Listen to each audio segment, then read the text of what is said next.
तो देखो कुछ ही दिनों पहले मैंने ROG Ally का रिव्यू बनाया था, तब से ये टी शर्ट मैंने धोई नहीं थी। आज धोने जा रहा था तो ये लैपटॉप आ गया रिव्यू के लिए। सो भाई आज हमारे पास है ना ROG Strix G15 नहीं 16, यही तो ट्विस्ट है यार। तो इन्होंने 16 इंचेस का ROG Strix नया लॉन्च किया। अब मेरे को समझ में नहीं आ रहा, मैकबुक 15 इंचेस का लैपटॉप बना रहे हैं, विंडोज वाले 16 इंचेस का लैपटॉप बना रहे हैं, चल क्या रहा है भैया। अब ये जो नया वाला ROG Strix G16 है ना यार, ये वाकई में काफी अमेजिंग है। और इन्होंने डब्बा भी देख सकते हो गैस कैन की तरह बना दिया, ऐसा लग रहा है कि अभी पेट्रोल निकलेगा इसमें से। तो चलो फटाफट से खोलेंगे डब्बा, देखेंगे डब्बे के अंदर क्या क्या चेंजेस हैं और लैपटॉप में मेनली क्या क्या चेंजेस हैं।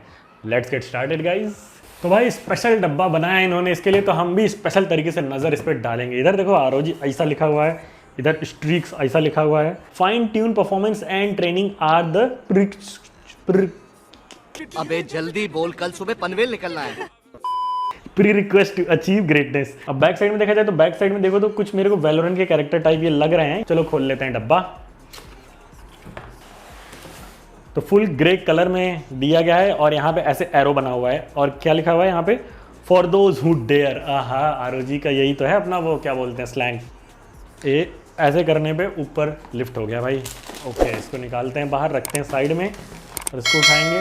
नीचे चार्जर है और ये इसकी power cord, user manual. Oh my god, I can believe. So ये है हमारी सर्विस के लिए, आई गेस इस पे बारकोड वगैरह दिया गया है। एंड उसके बाद कुछ यूजर मैनुअल वगैरह मिल जाती है जिसकी हमें कतई जरूरत नहीं है। एंड चार्जर की बात करें, इस तरह से इसका चार्जर आता है, पूरा ब्रिक जैसा है, किसी को फेंक के मार दो तो उसका सर फट जाए। एंड बैक साइड में यहाँ पे देखो तो 280 वाट का आपका चार्जर रहेगा। सो या गाइस, ये रहा हमारा ROG Strix G16 और यहाँ पे देखो हमेशा की तरह कई चीज़ें हाईलाइट करके दे दी गई हैं। इन्होंने ये लिखा है ना कि इसके साथ जो लिक्विड मेटल एक्सट्रीम आता है उससे 15 डिग्री तक टेम्परेचर लोअर हो जाएगा भाई। अब ये सच में हो पाता है कि नहीं, ये तो गेम प्ले में आपको पता ही चल जाएगा। तो गेम प्ले तक बने रहना, स्किप मत करना, देख लो पूरा वीडियो यार प्लीज़। ओके, ये रहा हमारा ब्यूटीफुल ROG Strix G16 और इन्होंने पूरा ग्रे एंड ब्लैक में बनाया है। इस बार कोई भी छपरी कलर नहीं दिया इसके साथ, ये अच्छी चीज़ है ना। यहाँ पे नियॉन दे देते हैं, कभी रेड दे देते हैं ना। और ओ भाई साहब, बैक साइड के पोर्ट्स गायब हो गए।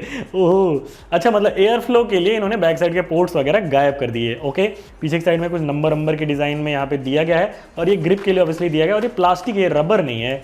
और ये रबर है, बढ़िया यार। थोड़ा सा ये ना भारी लग रहा है और मोटा भी लग रहा है पिछले वर्जन से मुझे। एंड बिल्ड क्वालिटी के बारे में और बात करें तो ये जो पोर्शन है ये प्लास्टिक रहता है। एंड अगेन ये जो बैक वाला पोर्शन है ये भी हमारा प्लास्टिक है। बस सामने का ये जो लिड है यही सिर्फ आपका एल्यूमिनियम रहेगा, बाकी सारी चीजें प्लास्टिक हैं। इवन बैक साइड में आ जाओ ना तो ये भी चीज पूरी प्लास्टिक है। इसके वेट की बात करें तो उसका वेट रहेगा 2.5 kg। चार्जर के साथ बात करें तो उसका वेट रहेगा 3.2 kg। एंड यहाँ पे लेड फ्लेक्स की बात करें तो देख सकते हो लेड फ्लेक्स बहुत माइनर सा है ऑब्वियसली, क्योंकि ये जो ऊपर का इसका लिड है वो एल्यूमिनियम है और काफी बढ़िया क्वालिटी है, देख सकते हो। बिल्कुल भी लेड फ्लेक्स नहीं, मैं काफी प्रेशर लगा रहा हूं। एंड उसके बाद चलो पोर्ट्स एंड ऑल की बातें कर लेते हैं। तो जैसा कि मैंने पहले ही बताया कि पीछे की साइड में कोई पोर्ट्स नहीं मिलता, यहाँ पे एयर फ्लो के लिए पूरा ही सेक्शन बना दिया गया है। एंड लेफ्ट साइड में आ जाए तो यहाँ पे देख सकते हो लेफ्ट साइड में अच्छा खासा बिजी पोर्शन मिल जाता है। यहाँ पे हमारे को चार्जर का इनपुट मिल जाता है, इसमें आप चार्जर लगा सकते हो 280 वाट वाला अपना। और उसके बाद RJ45 यानी लैन वाला पोर्ट मिल जाता है। एंड उसके बाद हमारे को यहाँ पे HDMI 2.1 वाला पोर्ट मिलता है। और यहाँ पे देखोगे तो बिजली सी कड़क रही है, तो समझ जाओ कि ये थंडरबोल्ट 4 वाला पोर्ट है हमारा। साथ ही साथ में ये डिस्प्ले पोर्ट और पावर डिलीवरी वाला भी पोर्ट है। और उसके बाद एक दूसरा जो टाइप सी हमारा है ये डिस्प्ले पोर्ट और पावर डिलीवरी वाला पोर्ट है। बढ़िया यार, दोनों टाइप सी से डिस्प्ले आउटपुट ले सकते हो और एक HDMI से भी डिस्प्ले आउटपुट ले सकते हो। मतलब टोटल 3 डिस्प्ले आउटपुट आप ले सकते हो और एक लैपटॉप की डिस्प्ले 4 डिस्प्ले आपको मिल जाएंगी एट अ टाइम। एंड उसके बाद ऑब्वियसली आपको हेडफोन माइक वाला कॉम्बो मिल जाता है। ओके, तो लेफ्ट साइड के इतने सारे पोर्ट्स हो गए। राइट साइड में आ जाएं तो यहाँ पे राइट साइड में आ जाओ तो राइट साइड में यहाँ पे देख सकते हो आपको 2 USB टाइप A 3.2 Gen 2 वाले पोर्ट मिलते हैं। तो ठीक है यार, सिर्फ 2 ही USB पोर्ट दिया है, यहाँ पे थोड़ी सी एक कमी मुझे लगी, बट ठीक है 2 पोर्ट भी आपका काम चला देगा। बट अगर आप एक माउस कीबोर्ड कनेक्ट करते हो तो दोनों ही ऑक्यूपाई हो जाएंगे, तो वो सोचने वाली बात है थोड़ी सी। अगर आप चैनल से जुड़े हो तो आपको पता होगा हमारे चैनल की परंपरा है, हम एक हाथ से लैपटॉप को हमेशा लिफ्ट करते हैं। तो चलो देखते हैं एक हाथ से क्या रहता है इसका वेट डिस्ट्रीब्यूशन। घूंघट भी उठ गया देखो। तो देख लो गाइज, एकदम मस्त चमकता चमचमाता ROG Strix G16 जो कि नए जनरेशन के प्रोसेसर और नए जनरेशन के ग्राफिक कार्ड के साथ आता है। 16:10 का डिस्प्ले है, जिसकी वजह से यहाँ पे बेजल देखोगे ना, बेजल बहुत कम आपको मिलेगा। और यहाँ पे नीचे की तरफ में देखोगे यहाँ पे चिन्ह कम कर दिया गया है। बात कर लेते हैं इसके स्पेक्स की।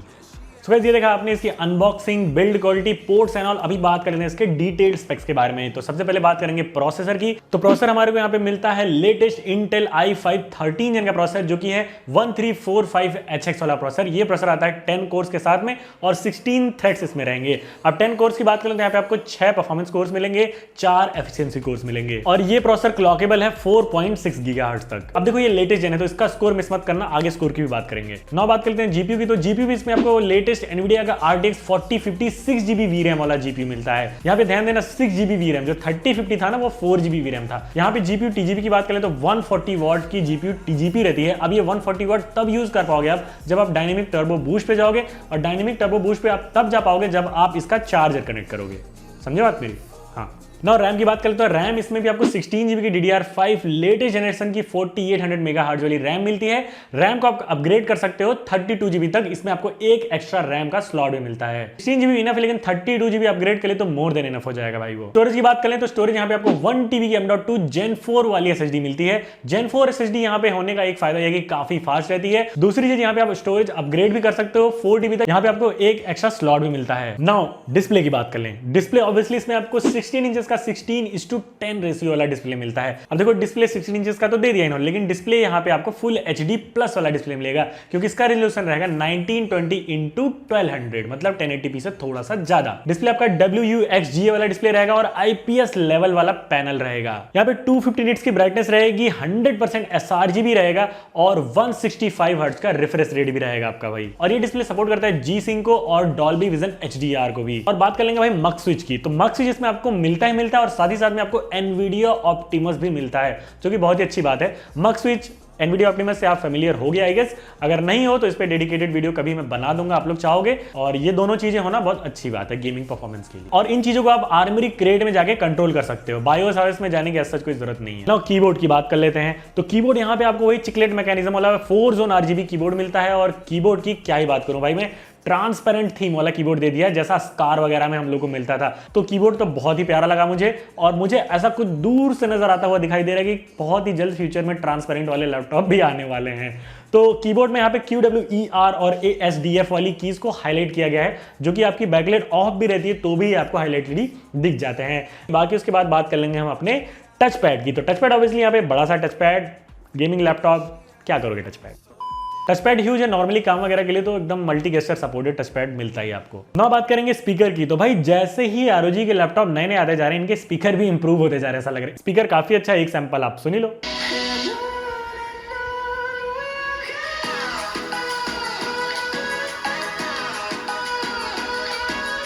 स्पीकर के बाद बात कर लेंगे वेबकैम और माइक की। तो वेबकैम यहाँ पे आपको 720p का ही मिलता है। खुशी होती है अगर 1080p दे देते हैं, लेकिन ROG में वेबकैम दे रहे हैं भाई, उसी की बहुत thank you. So hey guys, ये जो आप ऑडियो सुन रहे हो और जो वीडियो देख रहे हो वो रिकॉर्ड हो रही है ROG Strix G16 के 720p वाले कैमरा और इसके माइक से। आप आवाज सुन ही सकते हो। देखो यार, काम चलाऊं से बढ़िया ठीक ठाक से आपको वेबकैम और माइक मिल जाता है। और प्लीज यार वीडियो अच्छी लगी प्लीज हाथ जोड़ के रिक्वेस्ट है, सब्सक्राइब कर दो, लाइक कर दो। बहुत मेहनत लगती है अरेंज करने में लैपटॉप और उसका रिव्यू बनाने में, सो प्लीज। तो ये था एक वेबकैम माइक का छोटा सा सैंपल, काम चलाऊं बढ़िया है, ओके कोई दिक्कत नहीं। उसके बाद बात कर लेते हैं बैटरी की। तो बैटरी यहाँ पे आपको 90 वॉट की बैटरी मिलती है। अब बैटरी देखो अच्छी खासी बैटरी मिलती है, बट इसके हार्डवेयर भी अच्छे खासे हैं, तो बैटरी परफॉर्मेंस भी उसी हिसाब से निकल के आएगी। तो बैटरी हमने यहाँ पे इसको ना नॉर्मली यूज किया, लाइक वीडियो स्ट्रीमिंग में, ऑनलाइन वीडियो स्ट्रीमिंग नेटफ्लिक्स वगैरह देखने में, यूट्यूब में, तो हमको 5 घंटे तक का बैटरी बैकअप आराम से मिल गया बैलेंस पे, मतलब RGB वगैरह बंद करके। उसके बाद अगर हम यहाँ पे गेमिंग करते हैं बैटरी पे, तो बैटरी पे गेमिंग करने का नतीजा सिर्फ 1 घंटे 50 मिनट का बैकअप। और अगर बहुत हाई परफॉर्मेंस गेमिंग करना चाहते हो तो आई सजेस्ट कि आप चार्जर प्लग करके गेमिंग करो हमेशा। और बात करते हैं इसमें Wi-Fi 6E और Bluetooth 5.3 का भी सपोर्ट मिलता है, अच्छी बात है भाई।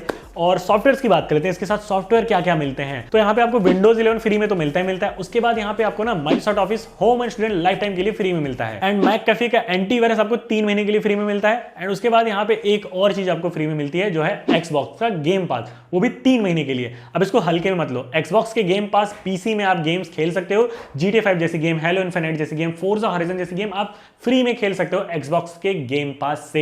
हाँ जी, तो ये थे इसके नंबर्स एंड ऑल। अब बात कर लेते हैं प्रैक्टिकल चीजों यानी अग्नि परीक्षा के बारे में। तो अग्नि परीक्षा में हम सबसे पहले बेंचमार्क टेस्ट करते हैं, जैसा कि आपको पता है। और हाँ, ये भी मैं आपको कंपेयर करके दिखाऊंगे i7 इंटेलिजेंस के कंपैरिजन में इसके i5 13 इनका क्या स्कोर रहता है। तो Cinebench R23 में देख सकते हो यहाँ पे हमारा मल्टी कोर का स्कोर जो रहा हमारा 16,981 और सिंगल कोर का 1,776। अब यहाँ पे i7 12 और i9 12 से डिफरेंस की बात करें तो आप देख ही सकते हो स्कोर्स आपकी स्क्रीन के सामने। यहाँ पे i7 12 और i5 13 जेन में बहुत ही माइनर सा डिफरेंस है, बट i9 12 थोड़ा बहुत बेटर है i5 13 जेन से। तो अगला टेस्ट हमने इसमें रन किया 3D Mark टाइम स्पाई का टेस्ट, और यहाँ पे ग्राफिक स्कोर देख सकते हो 8,784 है, और ओवरऑल स्कोर जो हमारा निकल गया वो है 9,220। तो अच्छा खासा स्कोर है हमारा 3D Mark का भी। तो अगला टेस्ट हमने इसमें रन किया PC Mark 10 का टेस्ट। अब यहाँ पे देख सकते हो ये जो एसेंशियल क्रिएटिविटी, प्रोडक्टिविटी और डिजिटल कंटेंट क्रिएशन का ओवरऑल स्कोर यहाँ पे निकाल के आपको देता है। तो ओवरऑल स्कोर जो हमारा है वो है 7,781। बाकी अलग अलग कैटेगरीज में भी आप अपना स्कोर यहाँ पे चेकआउट कर सकते हो। तो बाकी हमने इसकी Gen 4 SSD के लिए यहाँ पे देख सकते हो क्रिस्टल डिस्मार्क का टेस्ट भी किया, और रीड एंड राइट स्पीड आपकी स्क्रीन के सामने। तो ये था एक बेंचमार्क एंड ऑल इस लैपटॉप का। अभी मेन चीज पे आ जाते हैं जो है हमारा गेमिंग टेस्ट। गेमिंग टेस्ट में जाने से पहले आपको एक चीज याद दिला दूं मैं कि इन्होंने बहुत ही बड़े बड़े वादे किए हैं अपनी कूलिंग मैकेनिज्म को लेके।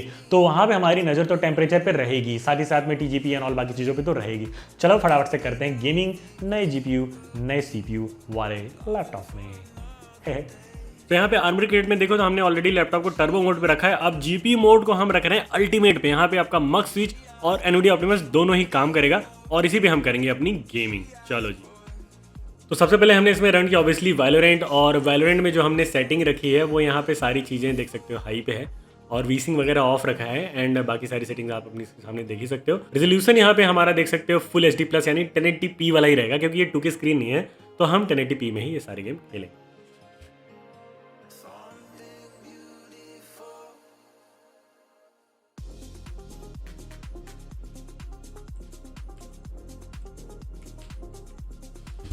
तो ये देख सकते हो वैलोरेंट में हमारे को 300 तक का FPS मिल जा रहा है, जो कि बहुत ही अच्छी बात है। और GPU हमारा सिर्फ 65 और 60 वाट तक जा रहा है, और CPU टेम्परेचर की बात करें तो 85 डिग्री तक यहाँ पे हमारा CPU टेम्परेचर भी जा रहा है। और बाकी गेम प्ले देख सकते हो एकदम स्मूथ, एकदम मक्खन चल रहा है, और खेलने में काफ़ी मज़ा आ रहा है। तो अगला गेम हमने इसमें अपना रन किया वही सरकारी गेम यानी GTA 5, और GTA 5 में यहाँ पे देख सकते हो जो हमने सेटिंग रखी है वो अगेन 1920x1200 यानी फुल HD प्लस वाली सेटिंग रखी है, जो कि 1080p भी कह सकते हो आप। और बाकी अदर सेटिंग जो है हमारा वो वेरी हाई और हाई वाला एक कॉम्बिनेशन है जो इसने अपने से उठा लिया था, और इसी पे हम करेंगे गेम प्ले।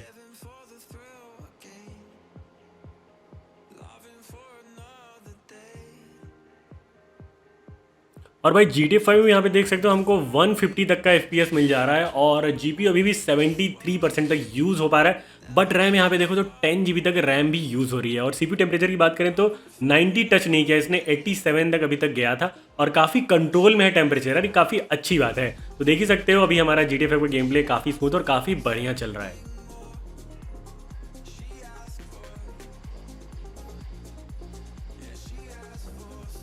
तो अगला गेम हमने इसमें रन किया फोर्जा हॉराइजन 5, और फोर्जा हॉराइजन 5 में हमने यहाँ पे अल्ट्रा वाले प्रीसेट पे अपनी सेटिंग रखी है। अब अल्ट्रा प्रीसेट पे देखते हैं क्या आता है हमारा गेमिंग परफॉर्मेंस।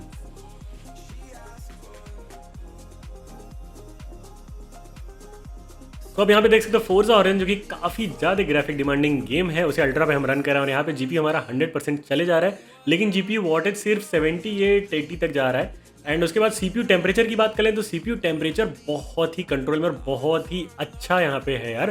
देख सकते हो 80-82 से ज़्यादा जा ही नहीं रहा है CPU टेम्परेचर। इवन रैम यहाँ पे हमारी 10 GB के ऊपर चली गई है, और FPS की बात करें तो हमको 110 तक का FPS मिल जा रहा है। तो यहाँ पे परफॉर्मेंस की तारीफ करनी पड़ेगी भाई, बहुत ही ज़बरदस्त, खास करके टेम्परेचर वाली बातें तो जो उन्होंने वादा किया था वो निभाया भी है। तो काफ़ी अच्छा गेम प्ले हमारा रहा फोर्जा हॉराइजन का। और बाकी फोर्जा हॉराइजन का बेंचमार्क स्कोर आप अपनी स्क्रीन के सामने देख सकते हो। तो अगला गेम हमने इसमें रन किया वही अपना पापा क्रेटोस यानी गॉड ऑफ वॉर वाला गेम। यहाँ पे देख सकते हो हमने DLSS वगैरह ऑफ रखा है, वी-सिंक ऑफ है, FPS 120 है, और इसका जो हमने प्रीसेट रखा है वो ओरिजिनल से हटा के अल्ट्रा पे कर दिया है। अब इस पे गेम प्ले करेंगे, देखते हैं क्या आती है परफॉर्मेंस।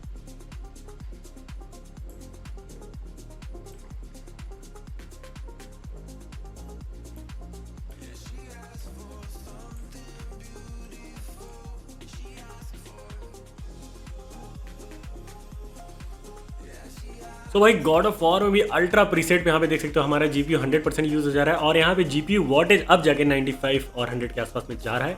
लेकिन यहाँ पे अगेन टेम्परेचर की तारीफ करना चाहूँगा मैं भाई, 80 भी नहीं टच कर रहा है यार, वाकई में 80 गलती से टच भी कर दे रहा है तो, but this is really good. और बाकी यहाँ पे देखो तो भाई FPS की बात करें तो 50-55 का FPS भी हमको मिल जा रहा है, और रैम भाई 12 GB तक की रैम यूज़ हो जा रही है। अब तो लग रहा है 16 से बढ़ के 32 कराना ही पड़ेगा लोगों को। एंड बाकी गेम प्ले बहुत अच्छा, सीमलेस, मस्त परफॉर्मेंस, और तारीफ करनी पड़ेगी यार, लैपटॉप में अच्छा खासा टेम्परेचर कंट्रोल हो रहा है, तो ये एक अच्छी बात है। तो अगला गेम जो हमने इसमें रन किया वो रन किया हमने स्पाइडरमैन माइल्स मोरेल्स। अब माइल्स मोरेल्स भी अभी रिसेंटली पीसी पे लॉन्च हुआ है, तो अच्छा खासा ग्राफिक डिमांडिंग गेम ये भी है। अब यहाँ पे हमने जो सेटिंग वगैरह रखी है, ऑब्वियसली 1080p पे सारे गेम चल रहे हैं, ये माइंड में रखना। और यहाँ पे हमने इस बार DLSS को ऑन रखा है, और जो इसने अपने से सेटिंग उठाई थी वो मीडियम वाली उठाई थी, हम उससे बढ़ के हाई पे कर दे रहे हैं।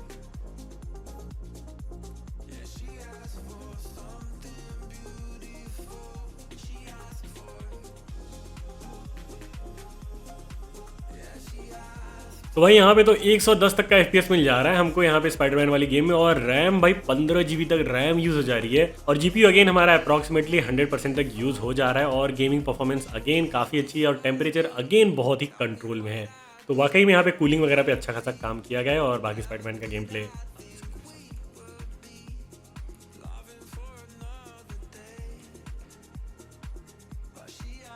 अब अगला गेम हमने इसमें रन किया रेड डेड रिडेम्पशन 2। अब रेड डेड रिडेम्पशन 2 की सेटिंग्स में आ जाते हैं। यहाँ पे हमने जो सारी सेटिंग्स रखी हैं ग्राफिक वाली, वो हमने अल्ट्रा वाला एक प्रीसेट रखा हुआ है, और इस पे करेंगे गेमिंग। और ऑब्वियसली हमारा रेजोल्यूशन फिर से याद दिला दूँ 1080p तक का ही है, यानी फुल HD प्लस, और उस पर हम गेमिंग करेंगे, देखते हैं क्या आती है हमारी गेमिंग परफॉर्मेंस। चलो यार, तो भाई ये देख सकते हो रेड डेड रिडेम्पशन 2 का गेम प्ले। यहाँ पे अगेन हमारा GPU 100% तक पहुँच जा रहा है, और GPU वॉटेज अगेन 95 और 100 तक जा रहा है, और रैम भी यहाँ 11-12 तो यूज़ हो जा रहा है, और टेम्परेचर अभी भी काफ़ी अच्छे कंट्रोल में है। एक चीज़ यहाँ पे आपको मैं बता दूं कि मैं ये सारे गेम लगातार टेस्ट कर रहा हूँ, लैपटॉप को कोई भी ब्रेक नहीं मिला है। तो यहाँ पे एक अच्छी चीज़ है कि टेम्परेचर बहुत ही अच्छा कंट्रोल में रह रहा है, और जैसे ही हम गेम बंद करते हैं लैपटॉप की कूलिंग बहुत जल्दी कूल डाउन होकर नॉर्मल टेम्परेचर लाइक 45-50 पे आ जा रहा है लैपटॉप। तो ये एक बहुत अच्छी बात है, और बहुत अच्छी टेक्नोलॉजी इन्होंने यूज़ करी है लैपटॉप को कूलिंग के लिए।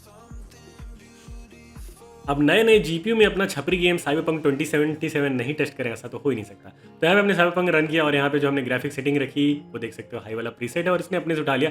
और यहाँ पे हम थोड़ा सा भैया रे ट्रेसिंग का भी मजा लेंगे, तो रे ट्रेसिंग मीडियम पे रख के हम ये गेम खेलेंगे। चलो यार,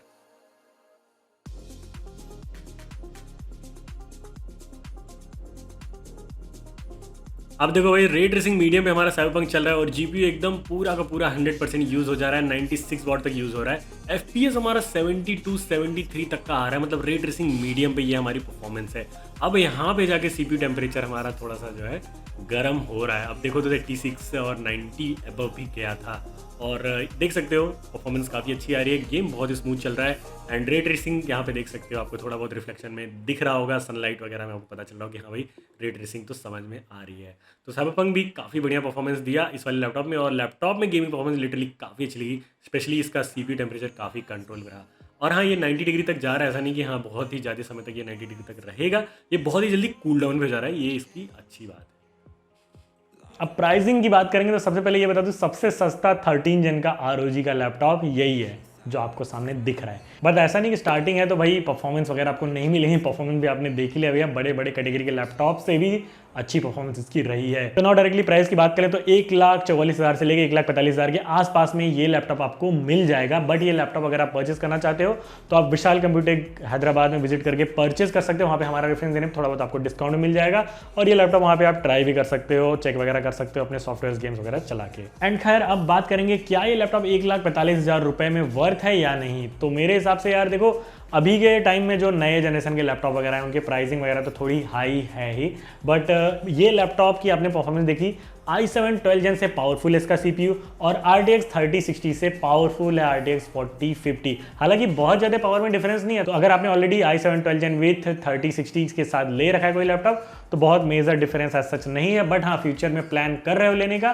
तो आई सजेस्ट कि नए जनरेशन के साथ जा सकते हो, बट इन फ्यूचर में लग रहा है इसका भी प्राइस थोड़ा बहुत कम हो जाए तो बेटर रहेगा। 1,30,35 के आसपास में अगर ये आ जाए ना तो एकदम वैल्यू फॉर मनी वाला लैपटॉप बन जाता है।